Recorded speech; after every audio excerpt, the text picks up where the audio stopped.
በነገራችን ላይ በጥላሁን ሲያልፍ በኢትዮጵያ ውስጥ የተደረገውን ቀብር በተመለከተ ብዙዎች አብራችሁኝ የቆማችሁ ልትቃወሙኝ ትችላላችሁ። መንግስት በወሰደው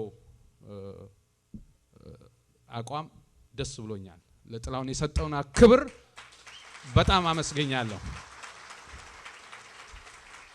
በዛው ልክ ጠቅላይ ሚኒስትሩም መግለጫ ወጥተዋል፣ ፕሬዝዳንቱም ወጥተዋል። ፕሬዝዳንቱ ግን አንድ የተሳሳቱት ነገር ነበረ።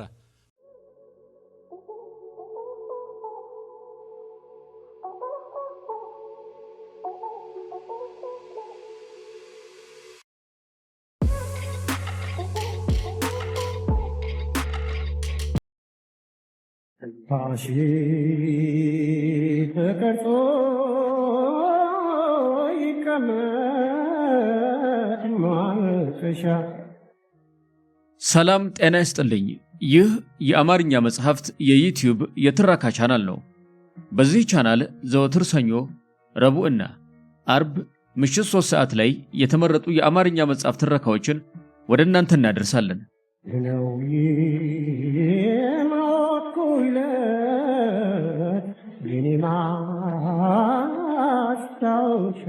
በዛሬው የትረካ ሰዓታችን ኤርሚያስ ለገሰ ጥላሁን ገሰሰ ያረፈ ቀን የተከሰቱ ፖለቲካዊና ማህበራዊ ክስተቶችን ከተደበቁ መንግስታዊ መረጃዎች ጋር አሰናስሎ ከከተበበት ጥላሁን ያረፈ ቀን በሚል ርዕስ በ2011 ዓ.ም ካሳተመው መጽሐፍ ውስጥ ያገኘነውን ያልተሰሙ አስደናቂ ፖለቲካዊ ምስጢሮችን ወደ እናንተ ልናደርስ ወደድን። ተቀርጾ ይቀመጥ ማልቀሻ።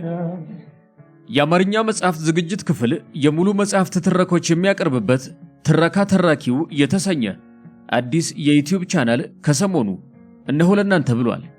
ያልተቆራረጡ ታሪኮችን፣ ያልተሸራረፉ ዕውቀቶችን መገቢያት ካሻው በዲስክሪፕሽኑ ላይ ወይም በኮሜንት ቦክስ ላይ የሚያገኙትን ሊንክ በመጠቀም አዲሱን ቻናላችንን ሰብስክራይብ ያድርጉ። ቀዳሚ አባል በመሆንም አዳዲስ ትረካዎችን ያገኙ።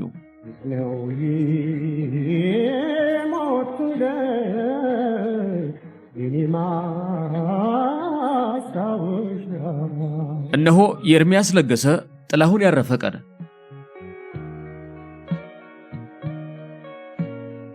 እስከ ትረካው ማብቂያ ድረስ አብራችሁን ቆዩ። ትረካውን ማድመጥ ሲጀምሩ ቪዲዮ ላይክ ማድረጉን አይርሱ። ቻናላችንን ሰብስክራይብ ካላደረጉ ሰብስክራይብ በማድረግ የቻናላችን ቤተሰብ ይሁኑ።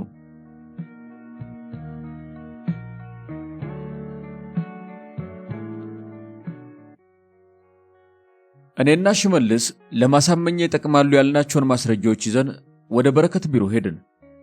ካሰባሰብነው ማስረጃ አንጻር ልባችን በአሸናፊነት የተሞላ ነበር። ከሕግ አኳያ በብሔረሰቦች ቋንቋ ማዜም የተከለከለበት ወቅት እንዳልነበር በመረጃና ማስረጃ ተደግፈን አስረዳ ነው። ጥላሁን ሁሉም የኢትዮጵያ ብሔር ብሔረሰቦችና ሕዝቦች በቋንቋቸው የመጠቀም መብት ፈርቀዳጅ ነው የሚለውም አባባል እንደማያስኬድ አሳሰብ ነው።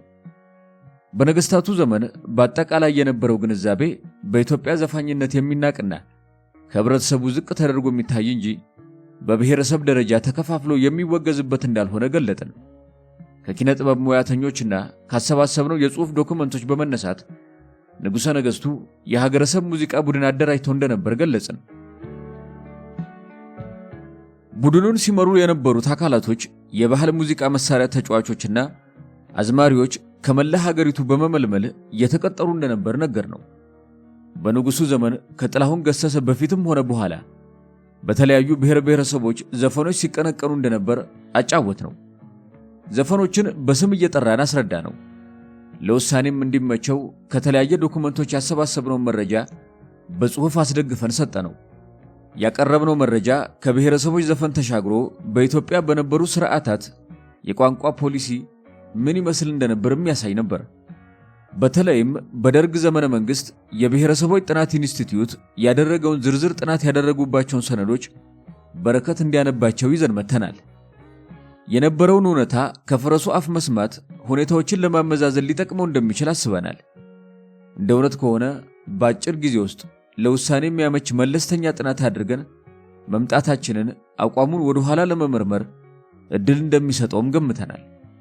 ያመጣነው መረጃ ቡራኬ ባያስገኝልንም ቢያንስ ይሁንታ እንደማይነፍገን አስበናል። እሱም ከግዙፉ እውነታ ለመሸሽ አይቻለውም። እናም በእውነትና ፍርሃት ውስጥ ሆኜ የሰነዱን ፍሬ ሐሳቦች ማቅረብ ጀመርኩኝ። በመጀመሪያ ያቀረብኩት ከአፄ ኃይለ ሥላሴ ዘመነ መንግሥት በፊት የነበረውን ሁኔታ ነበር። በዳሰሳ ጥናቱ መሠረት ከንጉሡ ዘመን በፊት በሕግ የተደነገገና በጽሑፍ የሰፈረ የቋንቋ አጠቃቀም ፖሊሲ አልነበረም። ቀስ በቀስ ግን አማርኛ በተለያየ የታሪክ አጋጣሚ የኢትዮጵያ ሕዝቦች የመግባቢያ ቋንቋ እየሆነ መጣ። በባህላዊ ትምህርት የትምህርት መስጫ ቋንቋዎች በክርስቲያኑ አካባቢ ግዕዝ፣ በሙስሊሙ አካባቢ ደግሞ አረብኛ ነበር።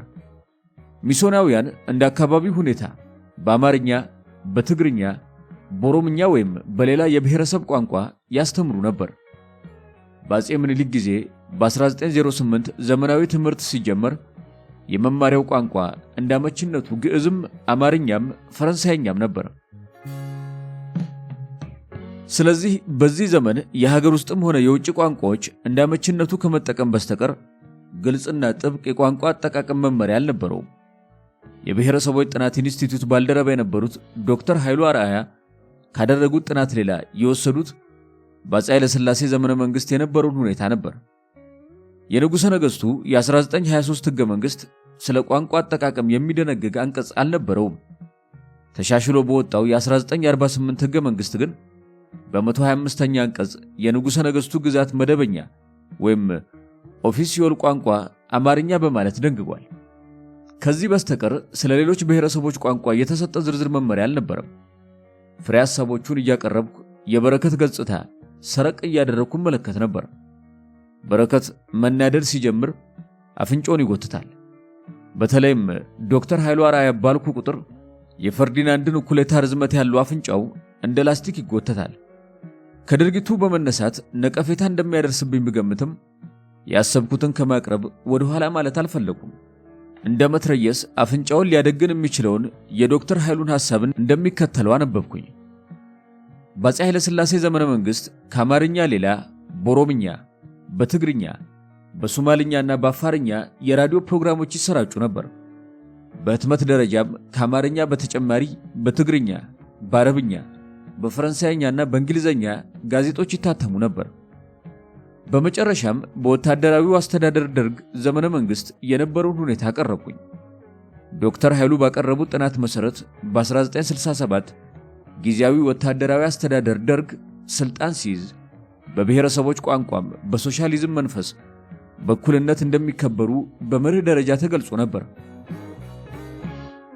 በራዲዮ ፕሮግራምም እንደ ንጉሡ ዘመን ከአማርኛ በተጨማሪ በኦሮምኛ፣ በትግርኛ፣ በሶማልኛና በአፋርኛ የተዘጋጁ ፕሮግራሞች ይሰራጩ ነበር። በህትመት መስክ ደግሞ የኦሮምኛ ጋዜጣ በሪሳ ተጀምሮ ነበር። ይህንን ተናግሬ ሲጨርስ ተጨማሪ ሐሳብ እንዲያነሳ ሽመልስ ከማልን ጋበዝኩት። ደፈር ብዬ በመጀመሪያ እኔ ያቀረብኩት አይነ ጥላውን ለመክፈፍ አስቤ ነበር። ሆኖም ባፉ የገባው ልጓም በበረከት እጅ የተያዘ ይመስል ተንደፋደፈ። በጥንቃቄ የጎነጎነው ሸር በሱ አረፋ መድፈቅ እንዳይጨናገፍ ስጋት ገባኝ። የጉልበት ግማሹ አፍ ነው የሚባለው አባባል ትዝ አለኝ። በተጨማሪም ሃይማኖት የለሽ ባህሪው ተነስቶበት ተገልብጦ እንዳይከዳኝ ጥርጣሬ ውስጥ ወደኩኝ። እባብ የወጣበትን ጉድጓድ አይረሳም እንዲሉ ሽመልስ እየተንተባተበ የብሔረሰቦች ዘፈን በተከለከለበት ዘመን ከምንለው ይልቅ የብሔረሰቦች ዘፈን ትኩረት በተነፈገበት ዘመን በሚል እንድናስተካክለው አስተያየት ሰጠ። ጥላሁን ገሰሰ ብሔር ብሔረሰቦች በቋንቋቸው የመጠቀም መብታቸው ፈርቀዳጅ እንደሆነ የሚገልጹ አባባል የመረጃ ክፍተት ስላለበት የብሔረሰቦች ዘፈን በተናቀበት ዘመን ብዙ የብሔረሰቦች ዘፈንን በማቀንቀን በሚል ቢስተካከል እንደሚሻል ገለጠ። አዲሲቷ ኢትዮጵያ የሚለው አባባል ከመግለጫው ካልወጣ ለትችት እንደሚያደርገን አሳሰበ። አሮጊቷና አዲሲቷ ኢትዮጵያ እያሉ መደጋገም ከጥቅሙ ጉዳቱ እንደሚያመዝን ተናገረ። አልቀረልንም። በረከት በረጅሙ ተነፈሰ። ከመቅጽበት ቁጣው በፊቱ ላይ ተንቦገቦገ። አፍታም ሳይቆይ የጭቃ ጅራፉን አጅጎረጎደው። አንደኛችሁን ግርማዊነቶ ብላችሁ ለምን ለነፍሱ ረፍት አሰጡትም?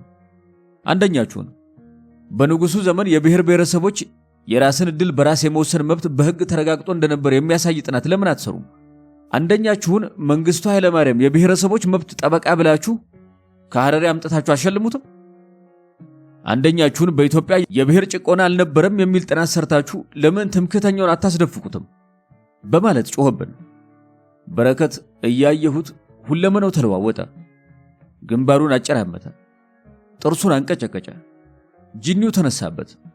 መናደዱ አዋጁን በጆሮ መሆኑን ብናውቅም ደነገጥን። ሽመልስ ተስፋ በቆረጠ ሁኔታ ሶፋው ላይ ተንጋሎ ተቀመጠ። በሐዘን ገጽታ ውስጥ ሆኖ አይኑን በቤቱ ጣራ ላይ ተከለ። ወዲያውኑ መነጽሩን አውልቆ በለበሰው ኮት መጠራረግ ጀመረ። ሐሳብ ተጫነው። በረከት ሲናደድ ማየት አይፈልግም። ጉዳዩን ባያውቀው እንኳን አብሮ ይናደድለታል። በፊት አውቆ ለማስመሰል የሚያደርገው ይመስለኝ ነበር። ኋላ ግን ከልቡ እሱን ለማገልገል ያለው ጥም ከፍተኛ መሆኑን ተገንዝቤያለሁ። እንደ ጋሪ ፈረስ ይከተለዋል። በረከት በቅራኔው ሲናጥ እሱም ይናጣል። ሲነጫነጭ ካየው ተከትሎት ይነጫነጫል። ሰው ሲዘልፍ ከተመለከተ አብሮት ይዘልፋል። ባጭሩ ሽመልስ ህልምና መዳረሻው በረከት ነው። በረከት ግን ለምን እንደዚህ ያደርጋል በሚል ብዙ ጊዜ ራሴን በራሴ ጠይቄያለሁ። የፕሮፓጋንዳ ሥራ ግራና ቀኝን ማመዛዘን ይጠይቃል። እንደ ቆማሪ ቤት የዕለት ተዕለት ገቢን እያሰቡ መሄድ የትም አያደርስም። ከነገ ወዲያን አሻግሮ መመልከት ባይቻል እንኳን ዛሬን ማየት ያስፈልጋል። ዓይን ያወጣው ውሸት መዋሸት እጅጉን ያስገምታል። ለእኛስ ቢሆን ትንሽ ክብር ለምን አልሰጠንም? እርግጥ ነው አሽከሮቹ ነን። ምንም እንኳን አሽከርነት በእኛ ያልተጀመረ ስር የሰደደ ባህላችን ቢሆንም ያልተረዳነው ነገር ቢኖርም ወደ ልቦናችን ስንመለስ አሊያም አጋጣሚውን ስናገኝ አገልጋይነታችን እንደሚቀር አለማሰቡ ነው። እንደ በረከት ያሉ ሰዎች ተሳስተውም እውነት አይናገሩም። በሐሳብ ተሸንፈውም እጅ አይሰጡም። ጥሎበት ለስህተቱ ዕውቅና አይሰጥም። እኔና ሽመልስ ጋግርት እንደያዘው ሰው በዝምታ ውስጥ ቆየን። በረከት ቁጣውን አብርዶ ፈገግ አለ። ድንገተኛ ፈገግታው የተደበቀ ፍላጎት እንዳለው ያሳብቅ ነበር። ቀዝቃዛ ፈገግታ እያሳየን እናንተ ማንጁሶች በዩኒቨርሲቲ ቆይታችሁ ወቅት ቢያንስ እንዴት ታገል መጽሔትን ማንበቢያ ጊዜ ያጣችሁ? እኛ በረሃ ያለን መስመር በመስመር እያነበብን እንከራከር ነበር። መጽሔቷ በኢትዮጵያ የነበረውን የብሔር ጭቆና የዓለም ሕዝብ እንዲያውቅ አድርጋለች። ጭቁን ብሔረሰቦች በቋንቋቸው እንዳይናገሩ፣ እንዳይዘፍኑ፣ እንዳይጽፉ መደረጉን አጋልጣለች በማለት ተናገረ። አቅለሸለሸኝ። ሐሞቱ እንደፈሰሰ ሰው ወገቤ ቁምጥ አለ። በረከት የሚናገረው እንዳልተዋጠልን ገብቶታል። አስከትሎም ስለ የስህተት አይነቶች ሰፊ ገለጻ ሰጠን። ስህተቱ ሊፈጠርባቸው የሚችለውን ውስጣዊና ውጫዊ ሁኔታዎች አብራራልን። ስህተቶቹ በወቅቱ ያደረሱት ጉዳት እንዴት መተንተን እንዳለበትና ጠላቶች እንዴት አውረግርገው ለማጥላላት እንደሚያሯሩጡ ዘለግ ያለ ትንታኔ ሰጠን። በበረከት ምሁራዊ ትንታኔ መሰረት ስህተቶች በሁለት ይከፈላሉ። የመጀመሪያው በመስመር ደረጃ የሚታይ ስህተት ነው። ሁለተኛው በዝንባሌ ደረጃ የሚታይ ነው። እነዚህ የስህተት አይነቶች የራሳቸው ባህሪና ጠባይ ያላቸው፣ ደረጃቸውም ይለያያል። አንድ ስህተት በመስመር ደረጃ የሚታይ ስህተት ነው የሚባለው ስህተቱ በተደረገበት ጥያቄ አኳያ ጠለቅ ያለ ጥናትና ምርምር ተደርጎበት የጸና አቋም ከተወሰደበት ነው። የተፈጠረው ስህተት በመርህ ደረጃ የተያዙ እምነቶችን የሚገዘግዝና የሚሸረሽር ከሆነ የመስመር ስህተት ይሆናል። ለምሳሌ የኢትዮ ኤርትራ ጦርነትና ከጦርነቱ ጋር ተያይዞ በአመራሩ መካከል የተፈጠረው ልዩነት የመስመር ስህተት የወለደው ነው። የመስመር ስህተት የፈጸሙት አመራሮች ላይ የተወሰደው እርምጃም ስህተቱን የሚያርም ነው። በሌላ በኩል አንድ ስህተት በዝንባሌ ደረጃ የሚታይ ስህተት ነው የሚባለው ስህተቱ በግብታዊነት የተፈጸመ እንደሆነ ነው። ስህተቶች መሰረታዊ ያልሆኑና በማህበረሰብ ደረጃ ከፍተኛ ጉዳት ያላደረሱ ከሆነ በዝንባሌ ደረጃ የተፈጸመ ስህተት ይሆናል። አንዳንድ የአሰራር ድክመቶች ወደ ዝንባሌያዊ ስህተቶች የሚያመሩበት ዕድል ይኖራል። ከዚህ በተጨማሪም በአጋጣሚ ወይም ከተሟላ ግንዛቤ እጦት በዝንባሌ ደረጃ ስህተት ሊፈጸም ይችላል። በዝንባሌ ደረጃ ከተፈጸሙ ስህተቶች በምሳሌነት የሚወሰደው ድርጅቱ በአንድ ወቅት ስርዓት ወጣቶችን አደገኛ ቦዘኔ የሚል ስያሜ መጠቀሙ ነው። አደገኛ ቦዘኔ የሚለው ቃል የመነጨው ድርጅቱ የፖለቲካ ሥራ ለመስራት በተንቀሳቀሰ ጊዜ የአመጽ ኃይሉን ማህበራዊ መሰረት ማጋለጥ አለብኝ ብሎ በማመን የተከተለው ስልት ነበር። ድርጅቱ አደገኛ ቦዘኔ የሚለውን ቅጽል በተለጠጠ መልኩ ተቃዋሚዎች ሲጠቀሙበት በመታየቱ በዝንባሌ ደረጃ የተፈጸመ ስህተት በመሆኑ ይፋ ሳያደርግ እንዲታረም ተደርጓል። በረከት ከሰጠን ትንታኔ ተነስቶ በዝንባሌ ደረጃ የተሰራ ስህተት እንዳልተሰራ መቆጠር እንዳለበት አስተማረን። በጨለማ ውስጥ የወደቀች መርፌ መፈለግ ማቆም እንዳለብን አሳሰበ። በጥላሁን ገሰሰ ዙሪያ የተሰራው ስህተት ከተባለም በዝንባሌ ደረጃ የተፈጸመ መሆኑን መረዳት እንዳለብን አዋስቶ ነገረን።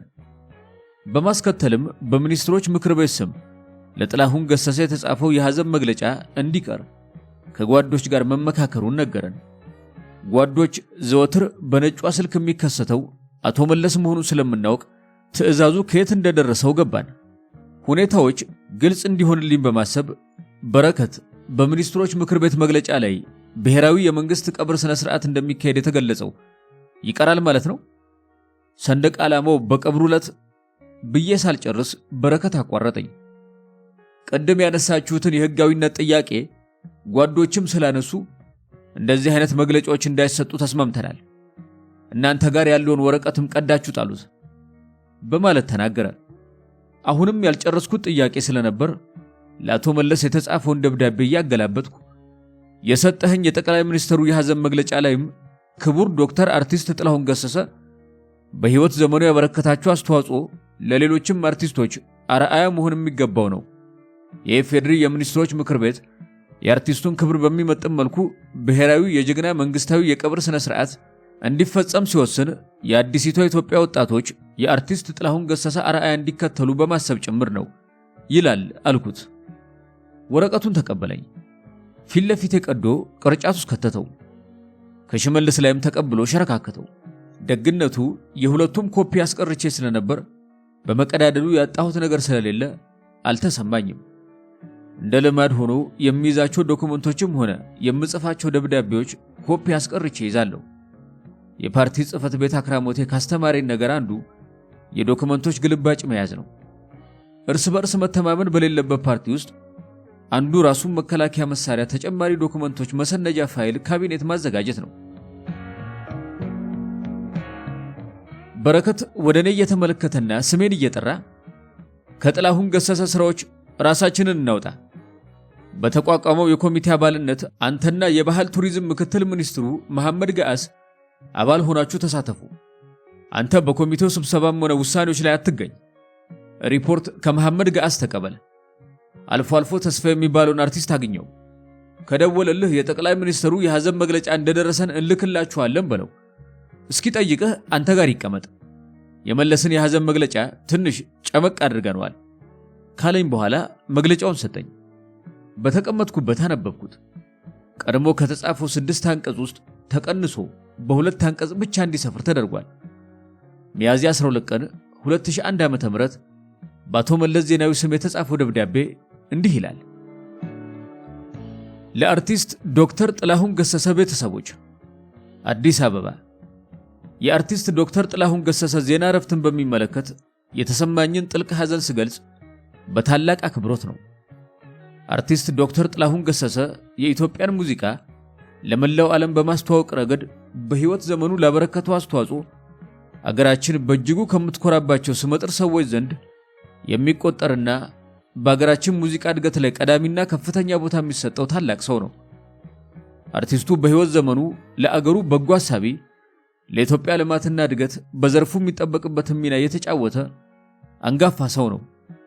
አርቲስቱ በሕይወት ዘመኑ ያበረከተው አስተዋጽኦ ለሌሎችም አርቲስቶች አርአያ መሆን የሚገባው ነው። ለአርቲስቱ ቤተሰቦችና ዘመድ ወዳጆች መጽናናትን እመኛለሁ። ከሰላምታ ጋር መለስ ዜናዊ። አንብቤ ሲጨርስ ለሽመልስ ሰጠሁት። እሱም በግማሽ ደቂቃ በማይሞላ ጊዜ ውስጥ አንብቦ ጨረሰው።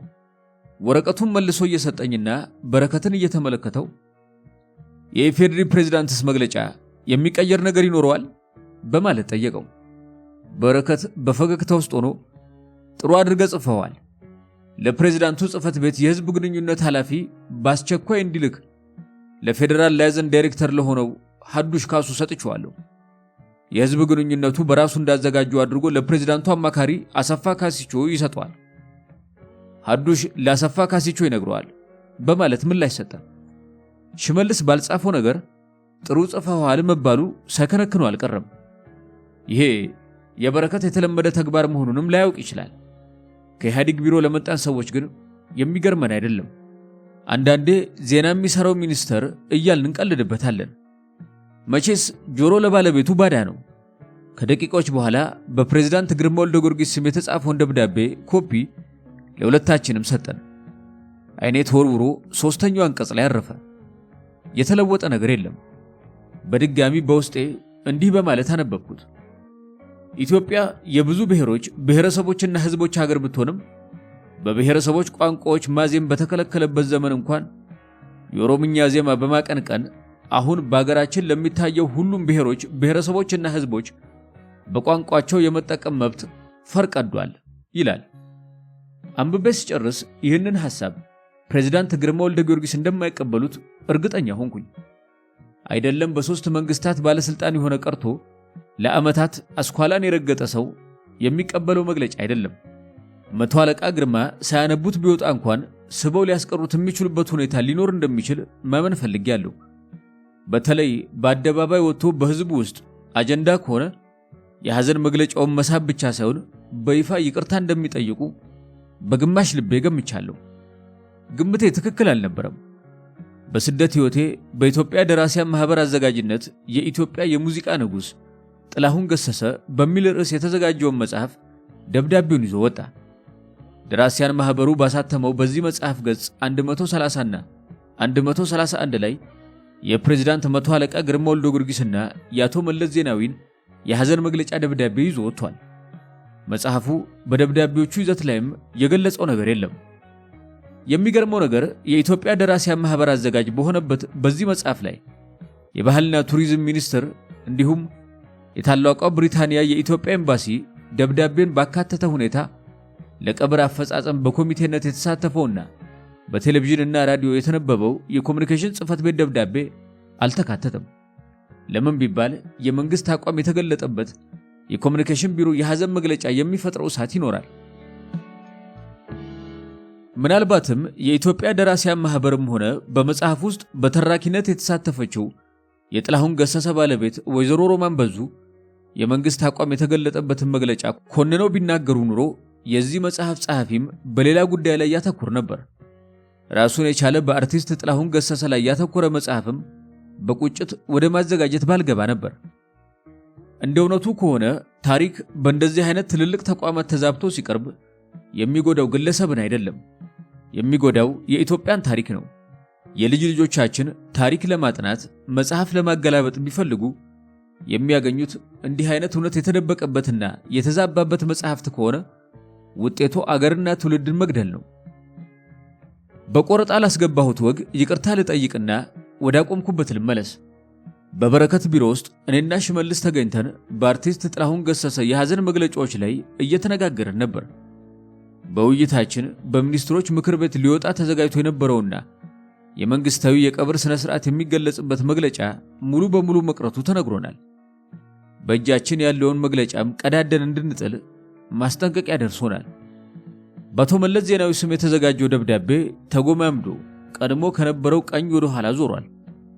ጠዋት ስንገናኝ የኮሙኒኬሽን ጽህፈት ቤት ቀጣይ ቀናት ቁልፍ ተግባር የአርቲስት ጥላሁን ገሰሰ የቀብር ስነ ስርዓት መሆኑ የተነገረን ተገልብጦ ከጉዳዩ ላይ እጃችንን እንሰብስብና በጎንዮሽ እንከታተለው ተብሏል። ለጥላሁን ገሰሰ የምንሰጠው የሚዲያ ሽፋንና ትኩረት ከቀብር ስነ ስርዓቱ በኋላ መቀነስ እንዳለብን አቅጣጫ ተቀምጧል። በዚህ ምክንያት በያዝነው ሳምንት ውስጥ አበይት የሆኑ የመንግስት ኮሙኒኬሽን ስራዎችን መቅረጽ ግዴታችን ሆኗል። ሁለቱንም ተራ በተራ እያዩኋቸው የዚህ ሳምንት ስራዎቻችንና ማዕከላዊ መልእክታችን ምን ላይ ያተኩር በማለት ጠየቁኝ። ሽመልስ ፈጠን ብሎ ጀነራል አልበሽር ዓለም አቀፍ ፍርድ ቤቱ በተገኘበት ይታሰር ካለው በኋላ ያበደ ውሻ ሆኗል። ለኢትዮጵያ ምቹ አጋጣሚ ስለሆነ ከዓለም አቀፍ ፍርድ ቤቱ ጋር የምንተባበር መሆኑን ማሳየት ይኖርብናል። በደቡብ ሱዳን ሌሎች አካባቢዎች የተፈጸሙ የዘር ማጥፋት ወንጀሎችን በሚዲያዎቻችን ማጋለጥ ይኖርብናል። እናም ይህንን ዋና ስራችን ብናደርገው በማለት ተናገረ። በረከት ካፉ ተቀብሎት እንዲህ አይነት ስራዎች ከጓዶች ጋር ተነጋግረን አቅጣጫ ካስቀመጥን በኋላ ነው የኮሙኒኬሽን ስትራቴጂውን የምንቀርጸው። መጨረሻ ላይ ነግራችኋለሁ ብዬ ነው እንጂ በዚህ ሳምንት የምንሰራው ስራ አለ። ለነገሩ መነሻውም እናንተው ናችሁ። ጠዋት የመንግስታዊ የቀብር ስነ ስርዓትና የባንዲራ አዋጅ እንደሌለን ግን ደግሞ እንደሚያስፈልገን ስንነጋገር ነበር። ጉዳዩን ከጓዶች አንስቼላቸው መፍጠን እንዳለበት ተስማምተናል። ለአዋጁ አስፈላጊነት የመነሻ ሐሳብ የማቅረብ ኃላፊነትም በእኛ ላይ ወድቋል በማለት ተናገረ። እኔም ከበረከት አፍ ነጥቄ አዋጆቹን የጥላሁን ገሰሰ አዋጆች እንላችኋለን በማለት ተናገርኩ። በረከት በግርምት ውስጥ ሆኖ እንዴት እንዲህ ልትል ቻልክ በማለት ጠየቀኝ። በዛ ሰሞን የተማርኩት ዓለም አቀፍና ስታንዳርድ ኤዲቲንግ ኮርስ ትዝ ብሎኝ አንዳንድ ሀገራት ህግ ሲያወጡ ለህጉ መነሻ የሆነውን አሊያም የቅድሚያ ተነሳሽነቱን በወሰደው ሰው የመሰየም ባህሪ እንዳላቸው የተማርኩት ትዝ ብሎኝ ነው በማለት ምላሽ ሰጠሁት። በረከት ፊቱን አኮሳትሮ አብዮታዊ ዲሞክራሲ የግለሰብ ገጽታ ላይ እንደማያተኩር እያወቅ ኒዮሊበራሊዝም እኮ ከያቅጣጫው ሊያጠፋን ተዘጋጅቷል። ከእንደዚህ አይነት የግለሰብ ልዕልና ከሚያገዝፉ ነገሮች መራቅ ይኖርብናል።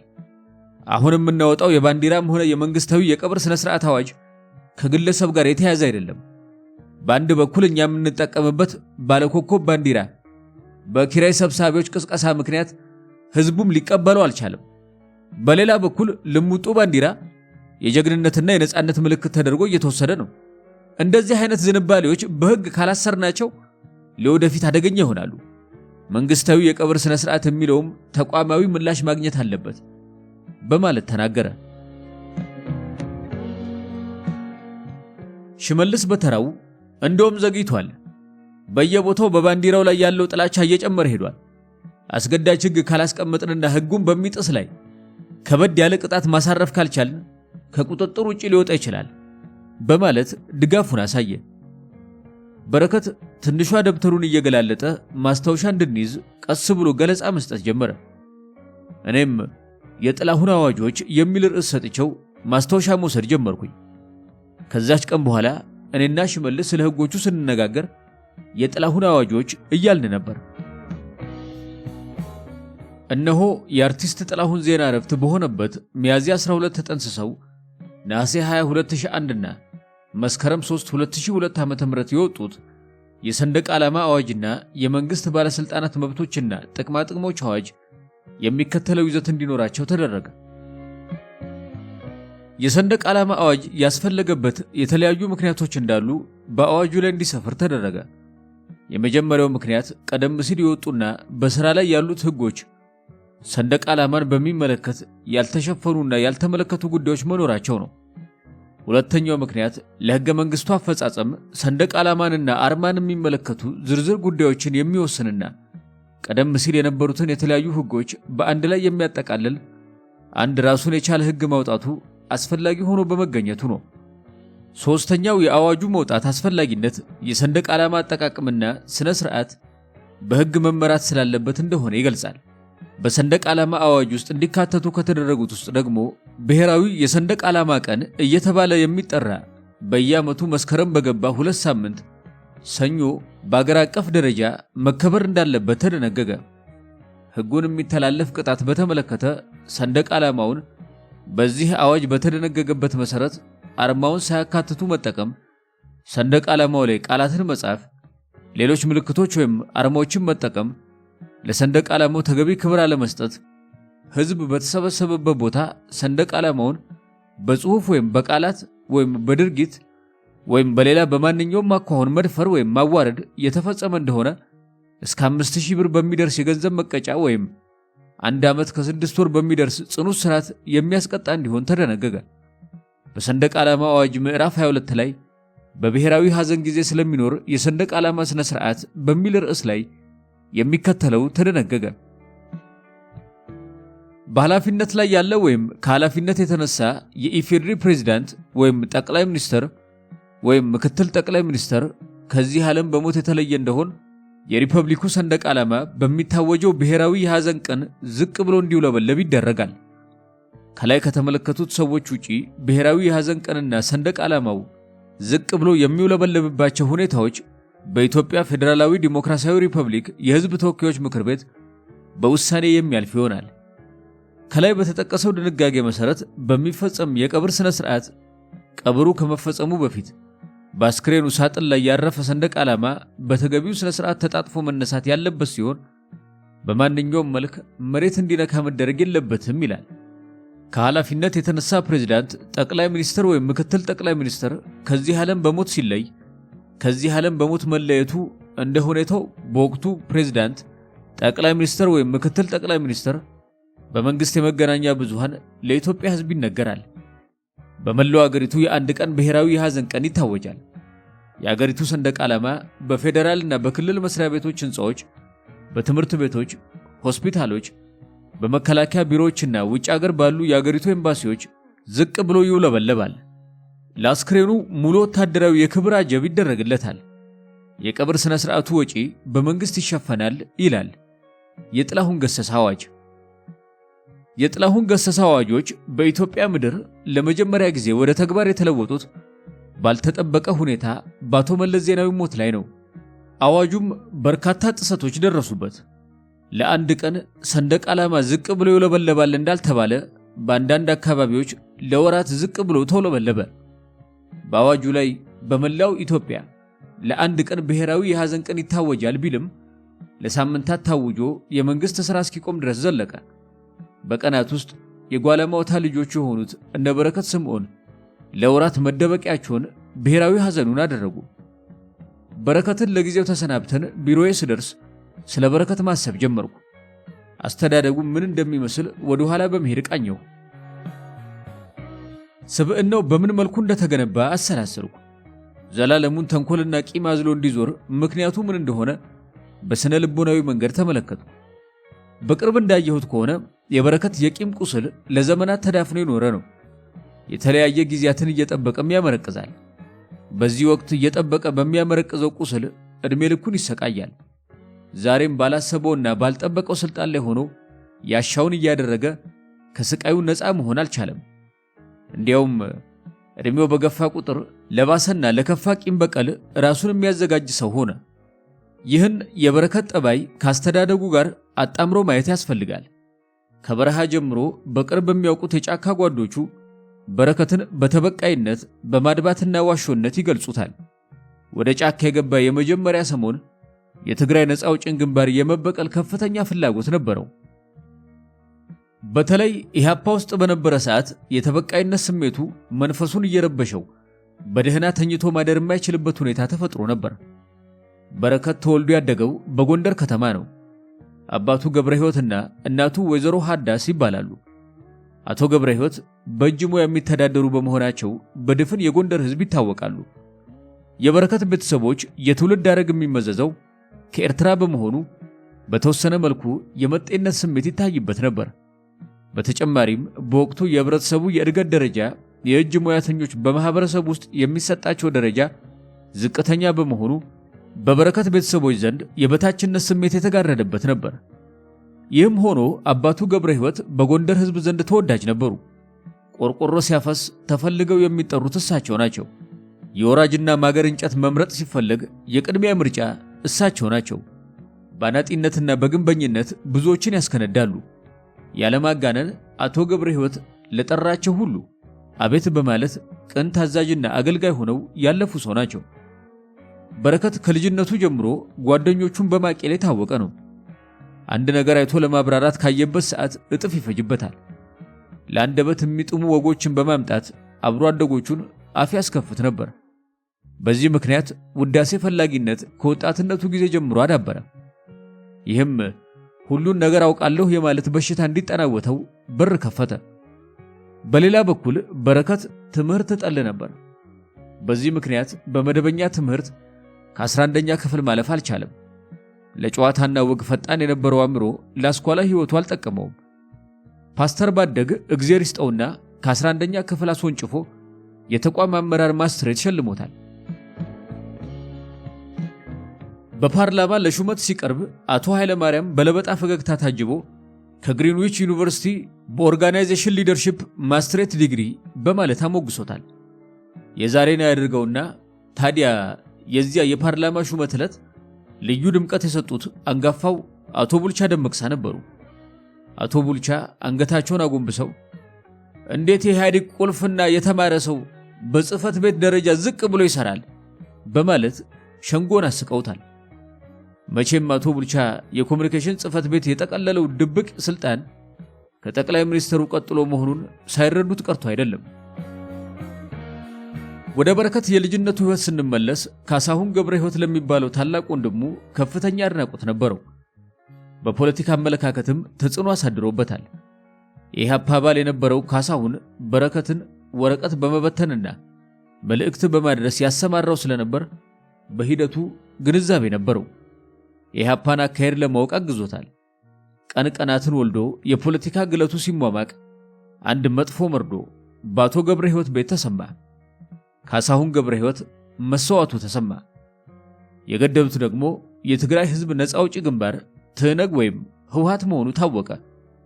በወቅቱ ህወሓቶች ትግራይ የኛ ብቸኛ ምድር ስለሆነ ለቃችሁ ውጡ በማለት ከኢህአፓ ጋር ተዋግተው ነበር። ህወሓቶች ወንድሙ ላይ የወሰዱት እርምጃ በረከትን አበሳጨ። በልቡ ውስጥ የቂም በቀል እንዲቀመጥ አደረገ። የወንድሙን ገዳዮች ለመበቀል ውሳኔ ያሳረፈ። የበረከት በረሃ መግባትና የመቆየት አልፋና ኦሜጋው ይኸው ነው። የብሔር መደብ ጭቆና እየተባለ የተሰበከውን ተረት እየታይቶት ከጎንደር እግሩን ሳይነቅል የመደብ ጭቆናን በየትኛው መነጽር ተመለከተው? ጥራዝ ነጠቅ በሆነ መልኩ ሰምቶት ሊሆን ይችላል። ይሄ ለጥያቄ የሚገባ አይደለም። በዘርፉ ሙያተኞች እንደሚገለጠው መጥፎ ባህሪ ያላቸው ሰዎች ክፉ ለመሆን የቻሉበት የራሳቸው መነሻ ምክንያት አላቸው። የበረከትም መጥፎነት ካለፈው ገጠመኙ ጋር የተያያዘ ነው። ህወሓቶች ወንድሙን መግደላቸው የፈጠረበት የህሊና ቁስል ሊፈወስ አልቻለም። ውስጡ በጥላቻ በምቀኝነትና በጥርጣሬ ባህሪ እንዲሞላ መሰረታዊ መነሻው ይሄ ነው። ከሃዲና ማተበቢስ እንዲሆን አደረገው። በረከት ህወሓት ያደረሰበትን በደል ለመወጣት በርካታ ጥረቶች አድርጓል። ይህንን ውስጣዊ ቁጭቱን በቀጥታም ሆነ በተዘዋዋሪ መንገድ ለመግለጥ ሞክሯል። ህወሓትን በተመለከተ የወጋ ቢረሳ የተወጋ ይረሳም ጠባይ የሚያሳየው በዚህ ምክንያት ይመስላል። ታዲያ አንዳንድ የህወሓት ባለስልጣናት ይህን ስለሚያውቁ እንደ ጉምጅብ አተኩረው ይከታተሉታል። በአንድ ወቅት የወሰድኩት የለውጥ አመራር ትምህርት ውስጥ ስብዕናን የሚያጠና ኮርስ ነበር። በዚህ ኮርስ ላይ የተሰጠን የሴሚስተር ጥናት ወረቀት የበላይ አለቆቻችንን የአመራር ስብዕና በሁለት ወይም በሶስት ከፍሎ መመልከት ነበር።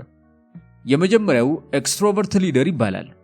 ሁለተኛው ኢንትሮቨርት ሊደር ይባላል። ታዲያ የዛን ሰሞን የኢህአዴግ ባለስልጣናት ከሌሎች ባለስልጣናት የእውቀት መለያ ሆኖ የቀረበው ይህንን ማወቅ ነበር። ትምህርቱን የሚወስዱ ባለስልጣናት ከማይማሩ ከፍ ብለው ለመታየት ወሬያቸው በሙሉ ኢንትሮቨርትና ኤክስትሮቨርት ሆኖ ነበር። አንዱ ባለስልጣን ለሌላው ከደወለ የሥራ ጉዳይ ሳይሆን የሚያወራው ማን ምን አይነት ስብዕና እንዳለው ሆኖ ነበር። ያለማጋነን በዛ ሰሞን ኪራይ ሰብሳቢ የምትለው ክሊሼ ቃል እረፍት አግኝታ ሁለት እግሯን ሰቅላ ተኝታ ነበር። በስብሰባ ከተገናኘን በሻይና ምሳ ሰዓት በኢንትሮቨርትና ኤክስትሮቨርት ፍረጃ ማየርስ ብሪክስ ቲዮሪስ ጭቅጭቅ ነበር። አንዱ ይመጣና መለስ ዜናዊ ኤክስትሮቨርት መሆኑን ደረስኩበት ይላል። ሌላው ይመጣና መለስ ዜናዊ ከአዜብ መስፍን ጋር የዘለቀው ኢንትሮቨርት ስለሆነ ነው ይላል። ኢንትሮቨርት ባል ኤክስትሮቨርት ሚስት ካለው ትዳሩ ዘላቂ ይሆናል የሚል ትንታኔ ይቀርባል። የኃይለ ማርያም ፈዛዛ ሆኖ መታየቱ እሱም ሆነ ሚስቱ ኢንትሮቨርት ከመሆናቸው የመነጨ እንደሆነ ይገለጣል። እርግጥም ኃይለ ማርያም በሰራው የራሱ ትንታኔ እሱና ባለቤቱ ኢንትሮቨርት መሆናቸውን አስፍሯል። እናም በዚህ መልኩ ጭቅጭቁ ይቀጥላል። ከንድፈ ሐሳባዊ ሁኔታ ለመነሳት ኢንትሮቨርትና ኤክስትሮቨርት ስብዕና ተቃራኒ ናቸው። ኢንትሮቨርት ፐርሰናሊቲ ያላቸው ግለሰቦች ትኩረታቸው የውስጣቸውን እምነትና ስሜት ማዳመጥ ነው። የጉልበታቸው ምንጭ ለብቻቸው የሚያስቡትና የሚሰሩት ነው። ኢንትሮም ሆነ ኤክስትሮ መሆን በራሱ መጥፎ አይደለም። ትልቁ ነገር የራስንም ሆነ የሌላውን ስብዕና አውቆ ተራክቦን የተሻለ ማድረግ ነው። ኢንትሮቨርት ስብዕና ያላቸው ግለሰቦች ትኩረታቸው የውስጣቸውን እምነትና ስሜት በተናጠል ማዳመጥ ነው። እንደ ባትሪ ጉልበታቸውን የሚሞሉት ለብቻቸው የሚያስቡትና የሚሰሩት ነው። ጊዜያቸውን በብዛት ማጥፋት የሚፈልጉት ለብቻቸው ነው። ኢንትሮቨርቶች መጽሐፍት በማንበብ ፊልም በማየት አልጋ ላይ ለረጅም ሰዓት ጋደም ብሎ ከራስ ጋር በመመካከር ያምናሉ። ሐሳባቸውን መግለጽ የሚፈልጉት ከመናገር ይልቅ በመጻፍ ነው። ከመናገራቸው በፊት በጥልቀት ያስባሉ። እያሰቡ ይናገራሉ። ከመቁረጣቸው በፊት 3 ጊዜ ይለካሉ። ኢንትሮቨርቶች በልዩ ሁኔታ ከሚታወቁበት ነገር ዋነኛው በማህበራዊ እንቅስቃሴ እጅግ ቁጥብ መሆናቸው ነው። በተለይ ህዝብ የሚበዛበት ቦታ ላይ መገኘት አይፈልጉም። በተቃራኒው ውሱን የተመረጡ ጓደኞችን በመያዝ ይታወቃሉ። በሰው መከበብ ምቾት አይሰጣቸውም። ወደ ኤክስትሮቨርቶች ስብዕና ስንመጣ ከኢንትሮቨርት በተቃራኒ ሆነው እናገኛቸዋለን። ኤክስትሮቨርቶች የህይወት ውሃቸው የሚሞላው ከሰው ጋር በሚኖራቸው ግንኙነት ነው። ኤክስትሮቨርቶች አእምሯቸው ፈጣን በመሆኑ እየተናገሩ ያስባሉ። በንግግራቸው ወቅት በሰውነት እንቅስቃሴና መወራጨት በታጀበ ሁኔታ ፈጣን ምላሽ ይሰጣሉ።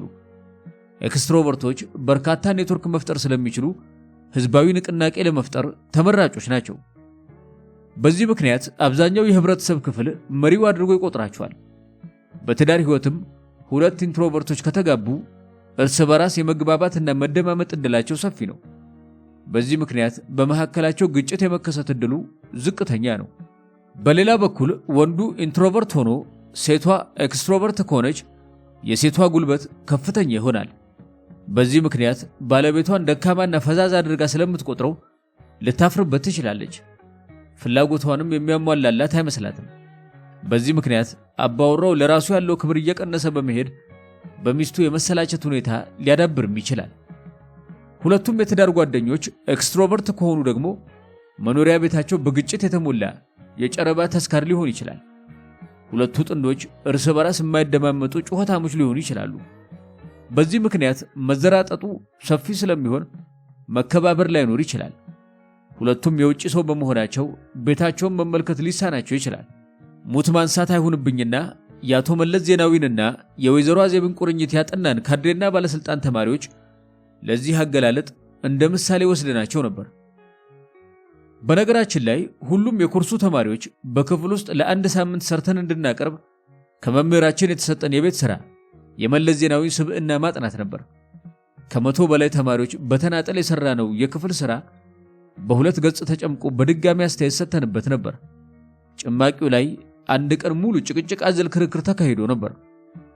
አስገራሚው ነገር ከዓመታት በኋላ በዊኪሊክስ የተለቀቀ አንድ መረጃ ተመለከትኩ። መረጃውን በኬብል ያስተላለፈው የወቅቱ በኢትዮጵያ የአሜሪካ አምባሳደር የነበረው ያማማቶ ነበር።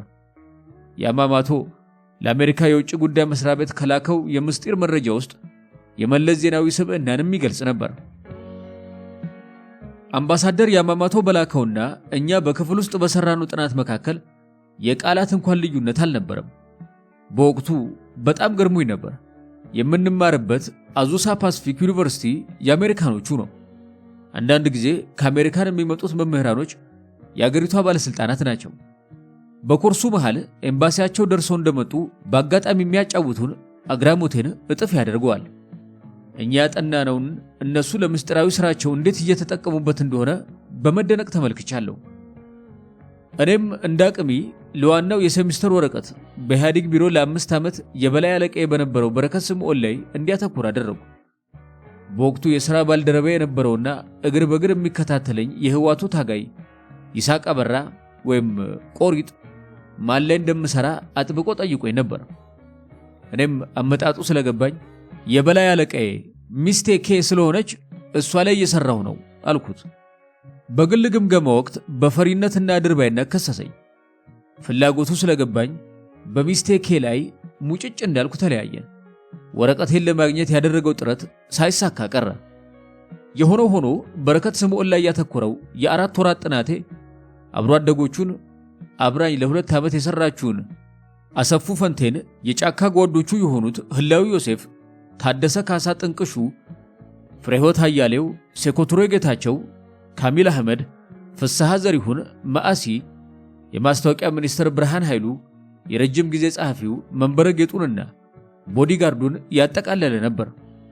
በጥናቱ የደረስኩበት ድምዳሜ በረከትም ሆነ የትዳር ባልደረባው አሰፉ ፈንቴ ኢንትሮቨርት መሆናቸውን ነበር። በረከት በብዙ የኢህአዴግ ካድሬዎች ዘንድ 2 ቅጽል ስሞች አሉት። በፕሮፓጋንዳው ዘርፍ ያሉ ካድሬዎች የኢህአዴግ ዶክተር ጆሴፍ ጎብልስ ይሉታል። ይህንን ስለሚያውቅ አንዳንድ ጊዜ በጥራዝ ነጠቅነት ከቃረማቸው የዶክተር ጎብልስ አስተምሮቶች ነቅሶ በማውጣት ይጠቀምባቸዋል። የንግግርና የትንተናው ችሎታውም የሚቃኘው በዚህ የጮልነት ባህሪው በመነሳት ነው። ካንደበቱ ውስጥ ውሸት ሲደጋገም እውነት ሊመስል ይችላል የሚለውን የዶክተር ጎብልስ አባባል የሁል ጊዜም የአፉን ማሟሻ ያደርገዋል። እርግጥ በቀጥታ ውሸትን ደጋግመን እውነት እናድርገው ሲል ሰምቼ አላውቅም። የሂትለርን የፕሮፓጋንዳ ኃላፊ ዶክተር ጎብልስ ስም ሲጠራ አልሰማሁም። ያልሰማሁትን ሰማሁ አልልም። ነገር ግን በየቀኑም ይሁን በሚሰጠው የካድሬ ስልጠና ላይ እውነት በእጃችን እያለ እንዴት ደጋግመን መናገር ያቅተናል በሚል መልክ ያቀርበዋል። እናም ጥያቄ ሆኖ መቅረብ ያለበት የበረከት እውነት ምንድነው የሚለው ይሆናል።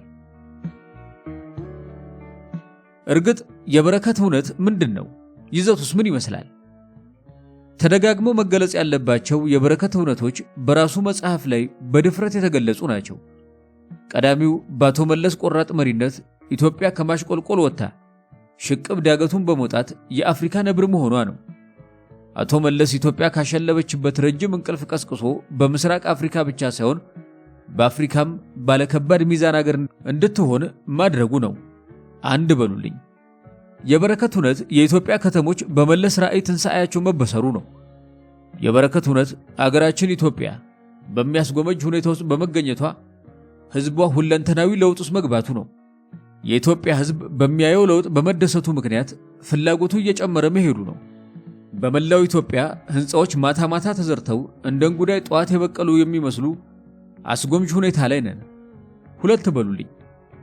በሁለት ምርጫዎች ወግ እንደተገለጸው የበረከት እውነት የህወሓት አመራሮችና ባለሟሎቻቸው ለኢትዮጵያ ሕዝብ የተለየ ፍቅር፣ አክብሮትና የጸና ወገናዊነት ያላቸው መሆኑ ነው። አመራሮቹ ሕዝብ ሲበደል አይወዱም። በሕዝብ ላይ የሚፈጸም ግፍና በደልን አምርረው ይጠላሉ።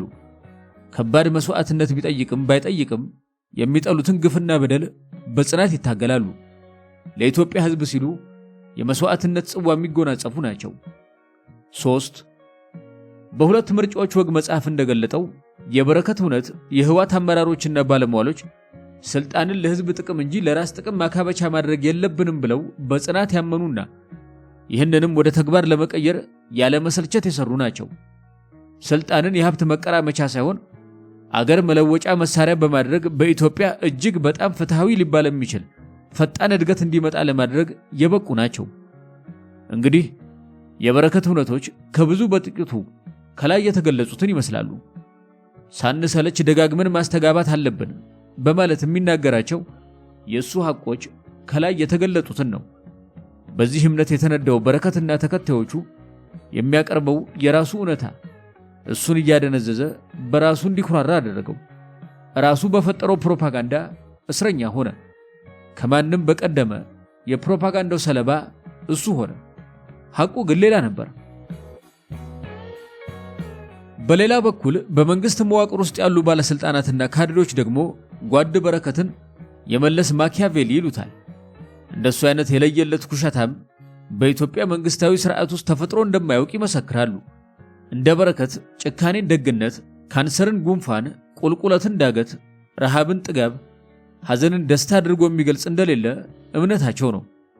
ተንኮል፣ ሴራና ሻጥር የአድዋ ቤተሰባዊ ገዢ መደብ መመሪያ እንዲሆን ያደረገው ስብሃት ነጋ እንኳን ከበረከት ብዙ እንደሚማር በአደባባይ የሚመሰክረው ነው። ከበረከት እውነታ ወጥተን አጠገቡ የነበርን ሰዎች በቅርበት የተመለከትነው የሰውየው ስብዕና ብዙ ሊባልለት ይችላል። በውስጡ አዝሎት የሚኖረው ክፋት ዝም ብሎ የመጣ አይደለም። የሆነው ሆኖ በሄድኩበት ሁሉ የበረከትን ጉዳይ ባስተውሎት ስመለከተው የሚታወሰኝ የማኪያቬሊ አባባል ነው። በስልጣን ላይ ለመቆየት ዋናው ነገር ወደ ግብህ የምትደርስበት ስልት ሳይሆን ግብህ ነው። በመሆኑም የሞራል እስረኛ ሳትሆን በተመቸው ስልት እየተጠቀምክ ወደ ግብህ አምራ በማለት የገለጸው። የበረከት የፖለቲካ ሕይወትም ይኸው ነው። መጨረሻው አላማረም እንጂ። ከበረከት ጋር የነበረንን የሁለተኛ ዙር ስብሰባ በጨረስን በግማሽ ሰዓት በኋላ ገብረ ሚካኤል መጣ። በረከት ገሬ እንዲቆይ አድርጎት ነበር። ምን እንዳዘዘው ባውቅም እንዲቀመጥ ጋበዝኩት። ገሬ ይዞ ከመጣቸው ዶክመንተሪዎች ውስጥ ሶስተኛውን እንድንመለከተው ሰጠኝ። ቪዲዮውን ለመመልከት ስንዘጋጅ የቀድሞ የኢዜአ ስራ አስኪያጅ ታጋይ ሐዱሽ ካሱ መጣ። ቀና ብዬ ሳየው ከሳቱ የቦና ጥጃ መስሏል። እንደዛም ሆኖ የሚራመደው ቁንን እያለ ነው። ወንበር ስቦ ተቀመጠ። ለመቀመጥም ሆነ ለመመልከት ፍቃድ አላስፈልገውም። የኢዜአን የበላይ ኃላፊነት የተነጣጠቁት ሁለቱ የህዋት ባለስልጣናት በመሃል የሚያመጡት ሙግት በራሱ አስገራሚ ነበር። ገሬ በሰጠኝ ካሴት ላይ የደርግ አፈቀላጤዎች የሚል ርዕስ በወረቀት ተጽፎበታል። ይህ ወደ 3 ሰዓት የሚጠጋ ዶክመንተሪ የያዘ ኦሪጂናል ካሴት የአርቲስት ጥላሁን ገሰሰ፣ የንዋይ ደበበ፣ የፀሐዬ ዮሐንስና ታማኝ በየነ ፎቶግራፎች ተለጥፈውበታል። በተለይ የጥላሁን ፎቶግራፍ የወታደራዊ ዩኒፎርም ለብሶ ከዘፈናቸው ሀገራዊ ዘፈኖች ተቆርጦ የተወሰደ መሆኑ ያስታውቃል። ፎቶ አጥንቴ የሚከስከስ ከሚለው ዘፈን ይሁን አባረህ በለው መለየት አልቻልኩም።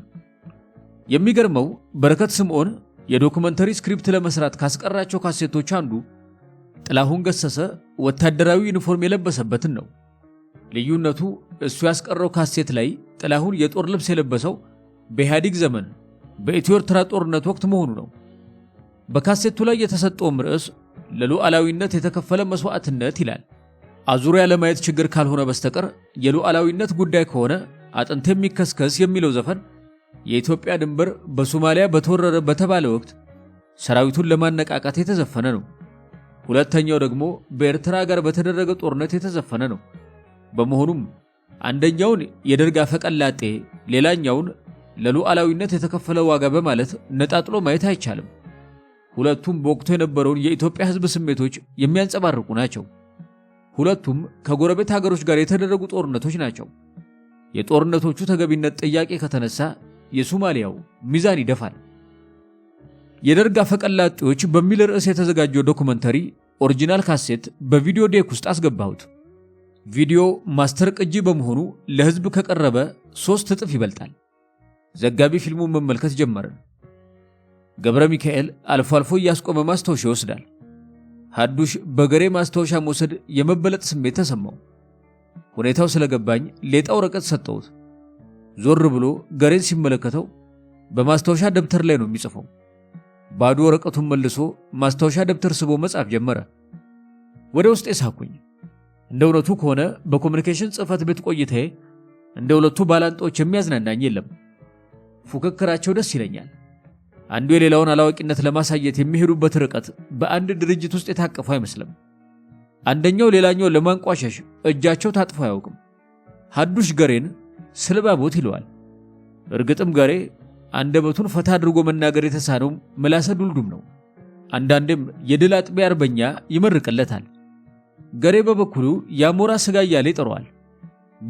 ቢቀቀል የማይበስል ስጋ፣ ነገር ከያዘ የማይለቅ ችኮ፣ መደዴ፣ ማሽንክ። ሐዱሽ ወደ ጫካ ሲገባ ትምህርቱን ያቋረጠው 4ኛ ክፍል ነበር። አዲስ አበባን ከተቆጣጠሩ በኋላ ግንቦት 20 የሚባል በመከላከያ ሚኒስቴር የሚተዳደር ትምህርት ቤት ሄደ። ትምህርቱን በቀጥታ ከ7ኛ ክፍል ጀመረ። በዓመት 2 ጊዜ በማለፍ 10ኛ ክፍልን አጠናቀቀ። ይህም ሆኖ ወደ ኮሌጅ መሄድ አልቻለም። በሌላ በኩል በተጭበረበረ የትምህርት ማስረጃ እንግሊዝ ሀገር ከሚገኘው ኦፕን ዩኒቨርሲቲ ሰርተፍኬት ወስዷል። እሱ ዲፕሎማ ነው ብሎ ይከራከራል። በዛን ሰሞን የስልጣን ምደባ ላይ ባነሳው ቅሬታ ዲፕሎማህን አምጣ ብየው ፈቃደኛ ሳይሆን ቀርቷል። ይህም ሆኖ በርቀት ትምህርት ያገኘው ትምህርት ሁሉን ነገር አውቃለሁ የሚል በሽታ እንዲጠናወተው አድርጓል። እከሌ እኮ እንደኔ ከእንግሊዝ ሀገር ዲፕሎማ ተምሯል ማለት ይወዳል። ቋንቋው ራሱ ማኔጅመንት ላይ የሚያተኩር የእንግሊዝኛ ቃላት ናቸው። የዛን ሰሞን አመራሩ BSc የሚል ቃል ሲያዘወትር ስለነበር ሐዱሽ በየሰዓቱ እንደ ገደል ማሚቶ ባላንስድ ስኮርድ ካርድ ይል ነበር። ፕላኒንግ፣ ኦርጋናይዚንግ፣ ዳይሬክቲንግ፣ ሞቲቬቲንግ የሚሉ ወፋፍራም ቃላት ባገኙ አጋጣሚ ይተፈዋል። ወገበ ነጭነቱን በጥራዝ ነጠቅ ቃላት ሊሸፍን ይሞክራል። በቅርብ እንደታዘብኩት ከሆነ ሐዱሽ በትምህርት ማስረጃ ማጭበርበሬ ይታወቅብኛል የሚል ስጋት አለው። በዚህ ምክንያት የትምህርት ማስረጃ በተነሳ ቁጥር ፈሪና ድንቁጥ ፍጡር ሆኗል። ፈሪ በመሆኑ የሚያምነው ሰው የለም። ሁሉንም ጠላት አድርጓል። ሌላውም በጠላትነት ይፈልገኛል የሚል ህመም ተጠናውቶታል። ሌላው ቀርቶ 2-3 ሰራተኞች እሱን እየተመለከቱት የሚያወሩ ከሆነ ያደሙበት ይመስለዋል። ጭንቀት በናጠው ቁጥር ሁሉንም ሰራተኛ እየጠራ ያስጠነቅቃል። ሐዱሽ በዚህ ብቻ አያቆምም። ያስጠነቀቃቸውን ሰራተኞች ወቅትና ጊዜ እየጠበቀ ይጠራርጋል። ከአቅሙ በላይ የሆኑትን ደግሞ ቅስም ሰባሪ በሆኑ ቃላት ሞራላቸውን ይሰባብራል። ሐዱሽ ችግር ብሎ ለሚያስባቸው ነገሮች በሙሉ መፍትሄው አንድ ብቻ ነው። የመጀመሪያ ቀን ሰራተኛውን ጠርቶ ኪራይ ሰብሳቢ መሆንህን ደርሰንበታል ይላል። ሰራተኛው ባገኘው ቁጥር በምርጊት ፊቱ ይገርፈዋል። ቀጣዩ ቀን ጥገኛ ተቃዋሚ ነህ ይላል። በመጨረሻ ከስራ ያባርራል። ሰዎች ከስራ ተባረው ሲንከራተቱ ሲመለከት ውስጡ በሐሴት ይሞላል። ሐዱሽ በዚህ ጭካኔው ምክንያት የዜና አገልግሎት ጋዜጠኞችና ሰራተኞች በጥሩ አይመለከቱትም። ክፉና ጨካኝ እንደሆነ ያውቃሉ። በተመለከቱት ቁጥር በልባቸው ውስጥ ፍርሃት እንዲቀመጥ አድርጓል። በሌላ በኩል ምንም እንኳን ቢጠሉትም እሱ ያዘዛቸውን ከማንም ቀድሞ ለመፈጸም ይሯራጣሉ። በዚህ ምክንያት የፈለገው ነገር በሙሉ ይፈጸምለታል። መፈራቱ መገዛቱን ፈጥሮለታል። እርግጥም እየጠሉት የሚገዙለት ብዙ ናቸው። መሪነቱን ሳይቀበሉ ሁለት እጃቸውን ወደ ኋላ የሚያስሩትና የሚያጎነብሱት ቁጥራቸው ቀላል አይደለም፣ ከአንድ ሰው በስተቀር። ይህ ሰው ዘመድኩን ተክሌ ይባላል። ዘመድኩን ሐዱሽን የነጠላ ጤፍ ያህል አይከብደውም። አጥብቆ ይጠየፈዋል። ካገኘሁት ቀን አንስቶ ለአንድም ቀን አናግሮት አያውቅም። የሥራ ቦታውን ጤንነት ለመጠበቅ ዘመድኩን ከአንገት በላይም ቢሆን እንዲያነጋግረው ጠይቄው ነበር። ዘመድኩን በሐዘኔታ ውስጥ ሆኖ ሐዱሽ እኮ ሰይጣን የጋለበው እኩይ ሰው ነው በማለት ምላሽ ሰጠኝ። ጸቡ ከፈረሱ ሳይሆን ከጋላቢው ጋር መሆኑን ነገረኝ። ሐዱሽ እንደ ጣዖት ከሚያየው መለስ ዜናዊ ውጪ የማያጣጥለው ሰው በምድር ላይ የለም። የህወሓት ባለስልጣናትን እንኳን መላልሶ ይዘልፋል፣ ይወቅሳል። ለአብዮቱ ታማኝ እንዳልሆኑ ደጋግሞ ይገልጻል። በተለይም እንደሱ በፕሮፓጋንዳው ዘርፍ የተሰማሩ የህወሓት ባለስልጣናት በቃላት መነረት የዘውትር ተግባሩ ነው። ታዲያ አብዛኞቹን የህወሓት ባለስልጣናትን የሚከሰው በስልጣን ጥማታቸው ነው። ባገኙ አጋጣሚ ምንጣፍ ከእግራቸው ስር ይወትታል። ለምሳሌ የኢቲቪ ጠርናፊ የነበረው ዘርአይ አስገዶምን በእውቀት አልባነትና አድርባይነት ይከሰዋል፣ ችፍርግ ይለዋል። ዘርአይ አስገዶም በፕሮፓጋንዳው ዘርፍ የቆየው በረከት ምን እንድፈጽምልህ ትፈልጋለህ ስለሚለው እንደሆነ ይገልጣል። ዘርአይ የበረከትን ትዕዛዝና መመሪያ ተቀብሎ እንደመፈጸም የሚያስጨንቀው ነገር እንደሌለ እምነት አለው።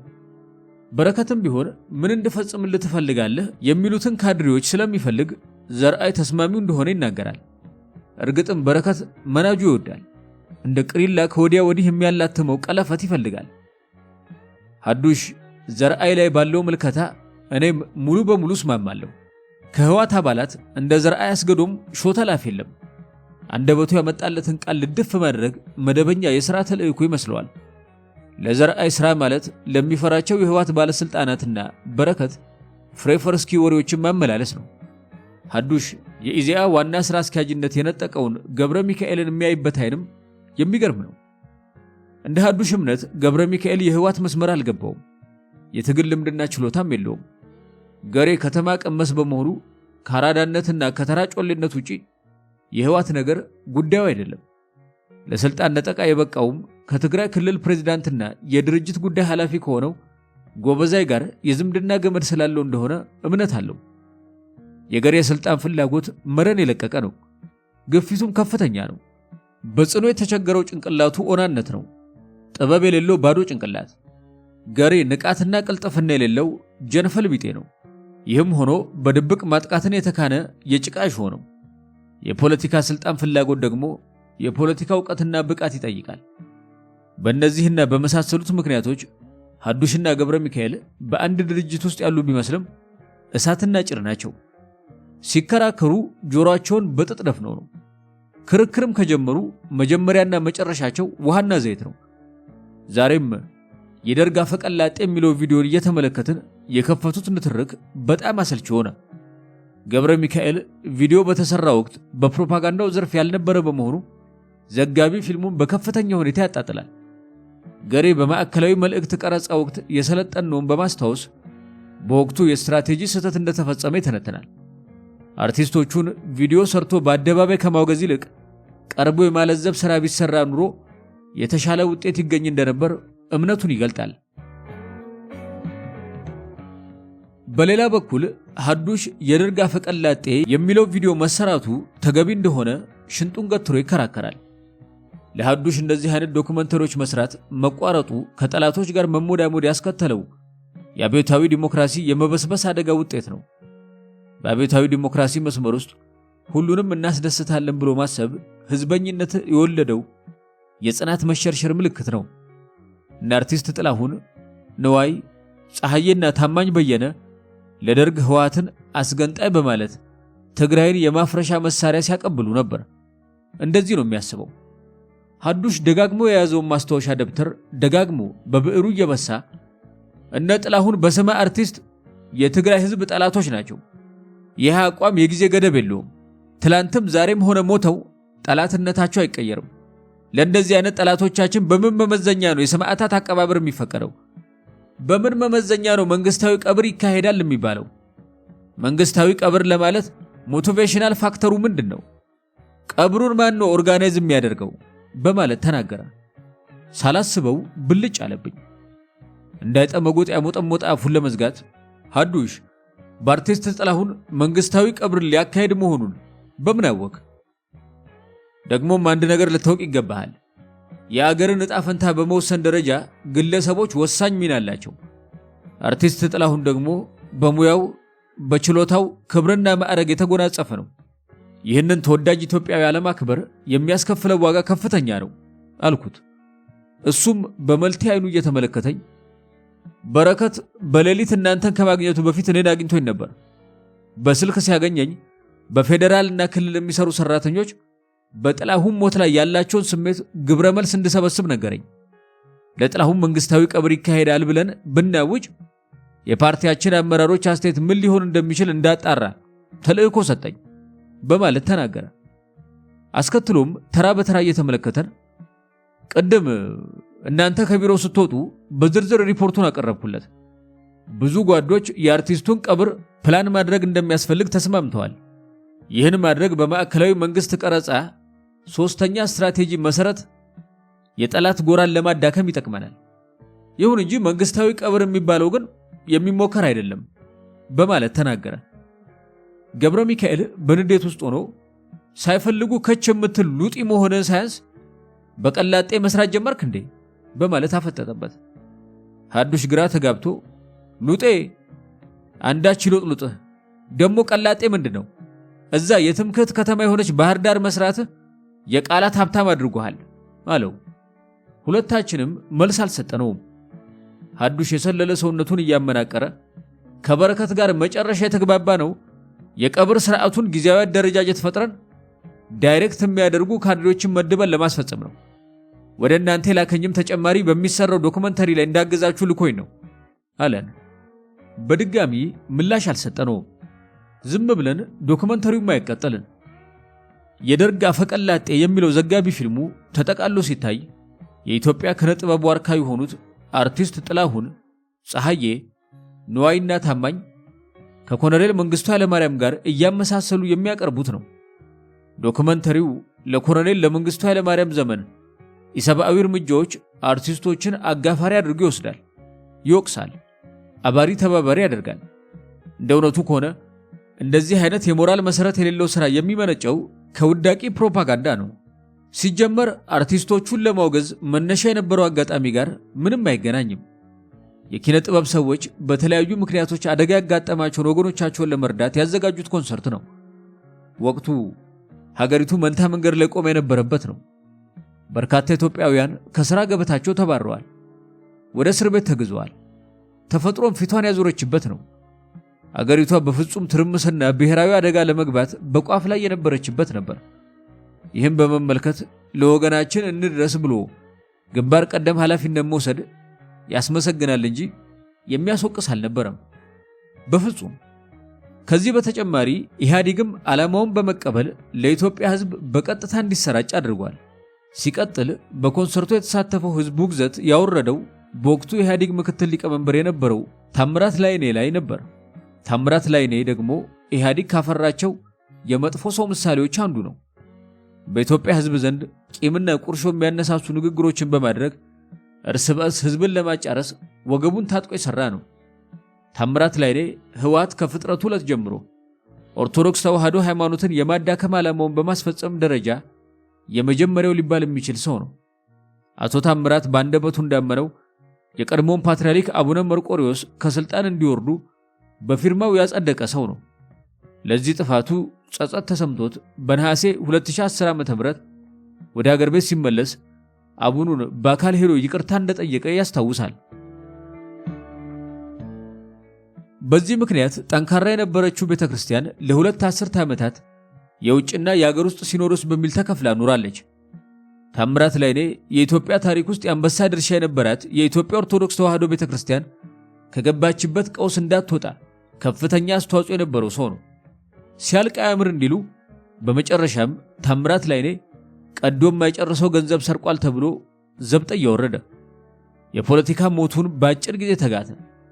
መቼም የጥቅምት 14 ቀን 1989 ዓ.ም የታምራት ላይኔ የፖለቲካ ውሎና ቅሌት የሚረሳ የለም። ተመክሬ መስማት የተሳነኝ ብሎ ራሱ ላይ እግረሙቅ ያጠለቀበት በአንገቱና አፉ ልጓም የገባለት ቀን ነበር። በመሆኑም እንዲህ አይነት ስብዕና ያለውን ሰው በአደባባይ ማንነቱን ማሳየት የሚያሸልም እንጂ የሚያስወቅስ አልነበረም። የደርግ አፈቀላጤዎች በሚል ርዕስ የጅምላ ውግዘት ለማድረግ የተዘጋጁ ዶክመንተሪ በረከት ስምዖን የለውበትም ቢልም በዋናነት ካዘጋጁት ዋነኛው ነው። ከህወሓቶች በላይ በአሬኖች ታዋቂ አርቲስቶችን ለማብጠልጠል ያነሳሳቸው መሰረታዊ ምክንያት ደግሞ የድርጅታቸው ሊቀመንበር የነበረው ታምራት ላይኔ በህዝብ ፊት በመዋረዱ እንደሆነ ገብረ ሚካኤል ያቀረበው መረጃ የሚያስኬድ ይመስላል። ዋናዎቹ የህወሓት ካድሬዎች እንደሚስማሙበት ለጥያቄ የሚቀርብ አይደለም። ከስታዲየሙ ጫፍ ታምራት ሌባ የሚል የህዝብ ድምፅ ሰፋ ብሎ ቢተነተን ወደ እያንዳንዳቸው ስለሚዘልቅ የአጸፋ እርምጃውን በእውር ድንብር ወስደዋል። ከዛም በኋላ ቢሆን እነዚህ አርቲስቶች የሚሳተፉባቸው ኮንሰርቶች በአገር ውስጥ እንዳይኖሩ ከኋላ ጫና በማድረግ እነ በረከት የጎላ ሚና ነበራቸው። መንግስታዊም ሆነ መንግስታዊ ያልሆኑ ድርጅቶች የራዲዮና ቴሌቪዥን ማስታወቂያዎችን በአርቲስቶቹ ካሰሩ እንዳይተላለፉ የውስጥ መመሪያ እንዲሰጥ አድርገዋል። ፕሮፓጋንዳውን በበላይነት ሲያሽከረክሩት የነበሩት ህወሓቶች ባህሪያዊ ከሆነ በቀልና ቂመኝነታቸው በመነሳት አርቲስቶቹን ከሙያ መድረካቸው ለማጥፋት እስከ መጨረሻው ተንቀሳቅሰዋል። በየጊዜው ውርጅ ከሆኑ ካድሬዎች እንዲሰደቡ አድርገዋል። የውጭ ጉዟቸው እንዲስተጓጎል፣ ስራዎቻቸው እንዲደናቀፉ የቻሉትን ሁሉ አድርገዋል። ወከባና እንግልት ከበዛባቸው እነዚህ የህዝብ ልጆች አንዳንዶች ስደትን እንደ መጨረሻ አማራጭ እንዲወስዱ አድርገዋል። የውጭ ጉዟቸው እንዲስተጓጎል፣ ስራዎቻቸው እንዲደናቀፉ የቻሉትን ሁሉ አድርገዋል። ወከባና እንግልት ከበዛባቸው የህዝብ ልጆች አንዳንዶቹ ስደትን እንደ መጨረሻ አማራጭ እንዲወስዱ አድርገዋል። የደርግ አፈቀላጤ የሚለው ዶክመንተሪ ወደ ማገባደድ ስንደርስ ሐዱሽ እየተመናቀረ ብድግ ብሎ ወጣ።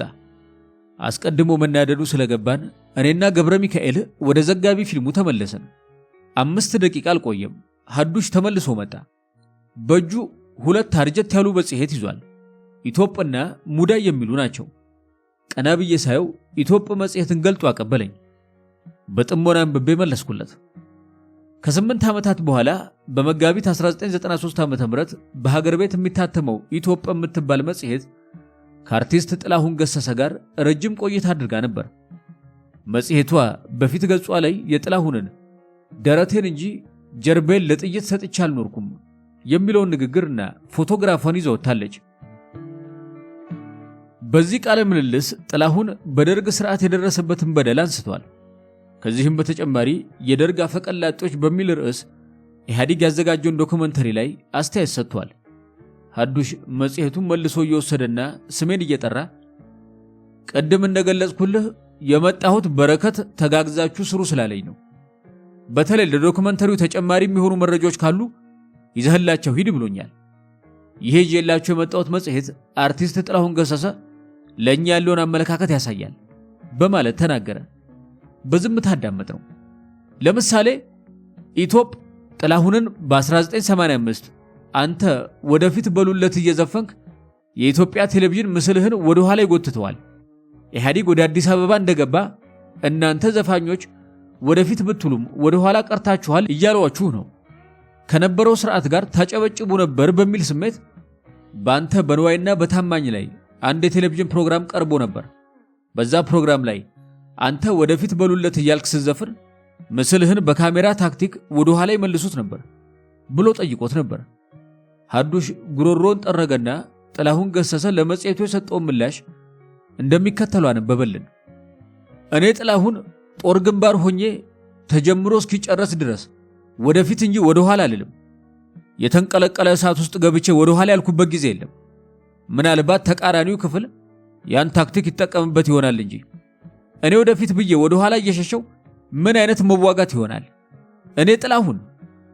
እኔ ጥላሁን በሀገሬ ላይ ለሚመጣው ነገር አሁንም ቢሆን ወደፊትም ቢሆን ወደፊት እንጂ ወደ ኋላ እንደማልል እንድታውቅ እፈልጋለሁ። ይህን ባዮቹ ደካሞች ናቸው። እኔ ወደ ኋላ ብዬ አላውቅም። ምናልባት ይህንን ለማለት የሚፈልጉ ካሉ ሊሉ ይችላሉ። እኔ ጥላሁን ግን ምንጊዜም ደረቴን እንጂ ጀርባዬን ለጥይት ሰጥቼ አልኖርኩም። ያን ሁሉ ለጥይት እየተጋበዝኩ እኔ ራሴን ወደ ኋላ እንዴት ይታሰባል? ሊሆን የማይችል ነገር ነው ብሎ ነው መልስ የሰጠው በማለት አነበበልን። አካሄዱ ስለገባኝ ውስጤን ተናነቀኝ። በድጋሚ በውስጤ ክፉ ማህፀን የፈጠረ አልኩት። ዘላለሙን እንደወገብ ቅማል ከሰው ጀርባ አልወርድ ማለቱ አናደደኝ። በሌላ በኩል የማይጠገን የበታችነት ስብራት ተሸክሞ መዞሩ አሳዘነኝ።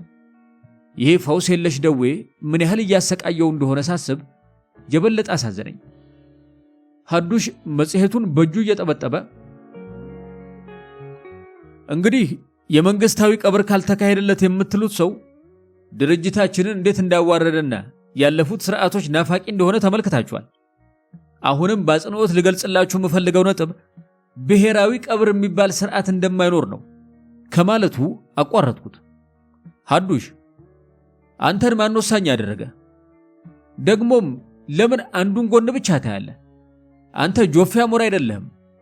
አሁን ይዘኸው በመጣው መጽሔት ላይ አርቲስት ጥላሁን ባለፉት ስርዓቶችም በዘፈኖቹ ምክንያት ተሰቃይቷል። እስከ መታሰር የሚያደርስ ጉዳት ደርሶበታል። 2-3 ጊዜ ተቀጥቷል።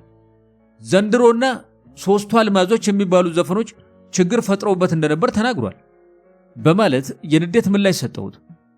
የንቀት ሳቁን እየሳቀ ያ ሌላ ይሄ ሌላ በማለት ተናገረ። ከመቀመጫ ተነስተ መንጋጭለውን አውልቆ አሰኘኝ። ምን ለማለት ፈልገ ነው በማለት በንዴት ጠየቅኩት። በድጋሚ እየሳቀ 3 አልማዞች እያለ በቅኔ ከሚዘፍን በቀጥታ ለምን አይታገልም? መስዋዕትነት ስለሚፈራ ሰምና ወርቅ ይዘፍናል።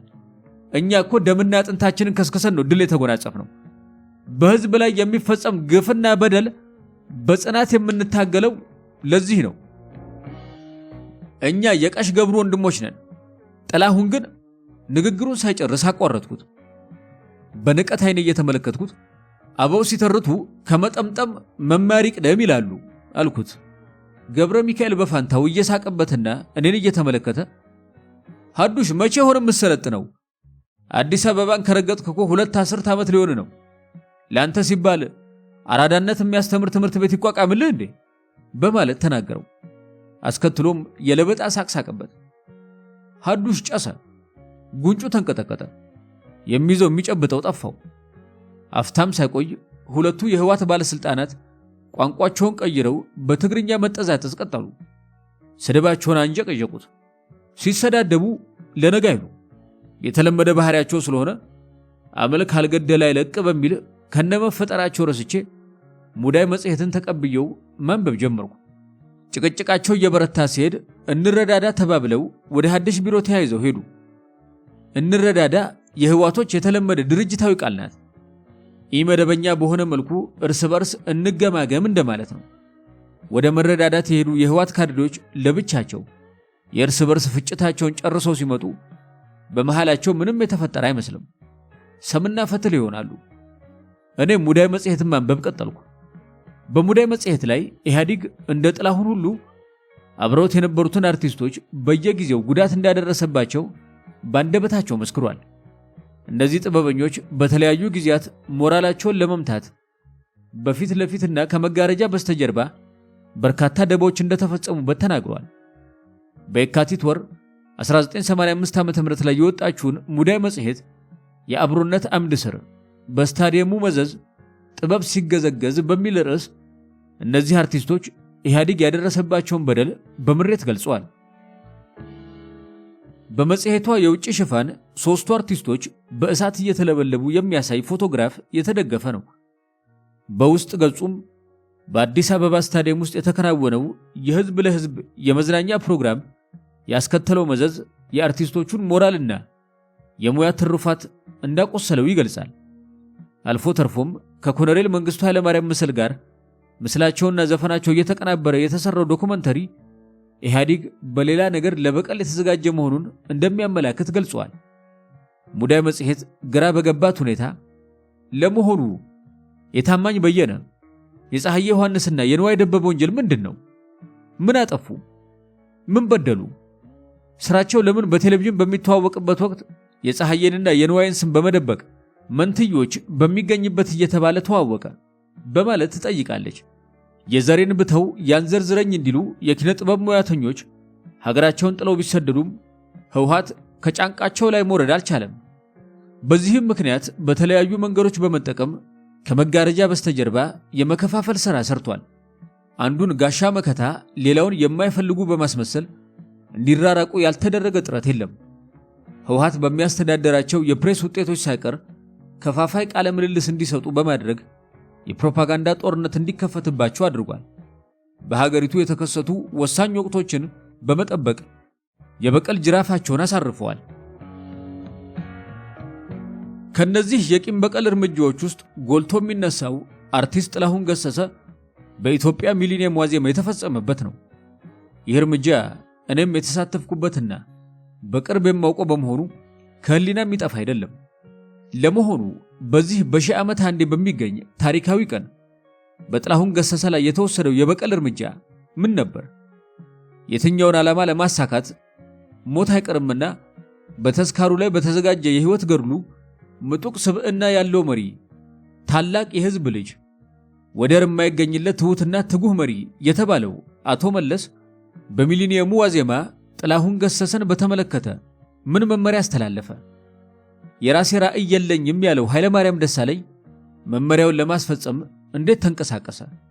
ወዘተ የሚሉ ጥያቄዎች ምላሽ ማግኘት ይኖርባቸዋል። ያቀሰሰ ሰይጣን እንደሚባለው የኢትዮጵያ ልጅ የሆነው ጥላሁን የበቀል እርምጃ የተወሰደበት በቁም ሳለ ብቻ አይደለም። አንደበቱ ተዘግቶ መከላከል በማይችልበት የሞት ስርዓት ውስጥ ባለበት ሁኔታም ተመሳሳይ ድርጊት ተፈጽሞበታል። በአንድ በኩል የአዞምባ እየተረጨ የህዝብ ድጋፍ ለማግኘት ጥረት ተደርጓል። በሌላ በኩል ማቆሚያ የሌለው የአቶ መለስ የቂም በትር አርፎበታል። ለመሆኑ አቶ መለስ በድጋሚ ምን መመሪያ አስተላለፈ? በኢፌድሪና ፕሬዝዳንት ግርማ ወልደ ጊዮርጊስ ስም የወጡት የሐዘን መግለጫዎች ዓላማ ምን ነበር? የጥላሁን የቀብር ስነ ስርዓት ብሔራዊ ቀብር ነበር ወይ?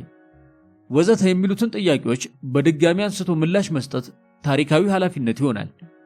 እርግጥ በኢትዮጵያ ሚሊኒየም ዋዜማና የጥላሁን ዜና እረፍት መካከል ብዙ ድርጊቶች ነበሩ፣ አስገራሚና ታሪካዊ ኩነቶች።